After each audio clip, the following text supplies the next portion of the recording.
तालीम अगर तरबियत के बगैर हो, खाली तालीम अगर हो तरबियत ना हो, तो वो तालीम भी फिर फितना बनती है।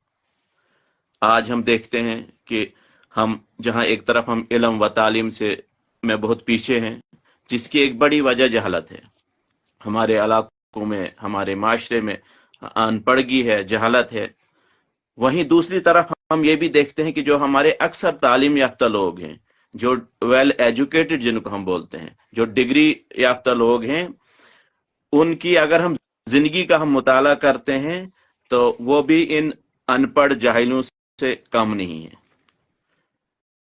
गोया मैं अपने अल्फाज में उनको कहूंगा, जो बहुत से हमारे पढ़े लिखे हैं, जो वेल एजुकेटेड हैं, जो काफी बड़ी बड़ी डिग्रियां लेकर हैं, वो भी उनको हम पढ़े लिखे जाहिल कहेंगे। क्यों?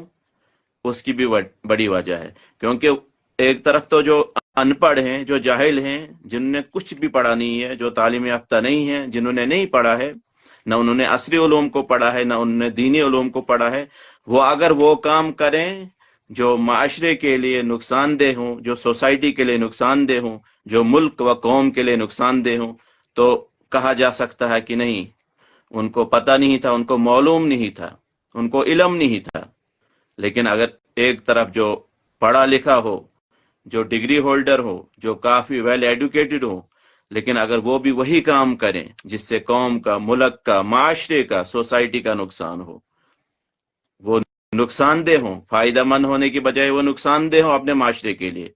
तो फिर उस तालीम को हकीकी तालीम नहीं कहेंगे। या अगर कहेंगे भी हम, तालीम तो है उनके पास इल्म का अंबार है, लेकिन वो जो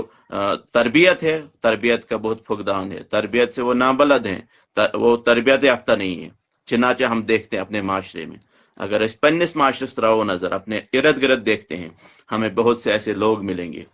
जो बड़ी बड़ी डिग्रियां लेकर होंगे, जो बड़े बड़े ओहदों पे फायज होंगे, लेकिन वो रिश्वत खाते होंगे, वो रिश्वत लेते होंगे, जो आम लोगों का, गरीब लोगों का इस्तेहसाल करते हैं, जो सूदखोरी के काम में मुलविस हैं, जो अपने वालिदैन के नाफरमान हैं, जो अपने हमसायों के साथ, जो अपने पड़ोसियों के साथ बदसलूकी करते हैं, ये जो खुदगर्जी में मुब्तला होते हैं, जो खाली अपनी जात के लिए सारा कुछ करते हैं, जो सोशली या कहेंगे समाजी तौर पर माशरे से कट हो गए हैं, न उनको नमाज की फिक्र, न उनको अदब व एहतराम, न उनको छोटों से शफकत, वो फहाशी और बेहयाई में लथपथ हैं, ड्रग्स में लथपथ हैं, मोबाइल एडिक्शन का शिकार हैं। वो सोशली तौर पर किसी भी तरीके से उनका कोई, वो सोशली तौर पर उनका कोई वजूद ही नहीं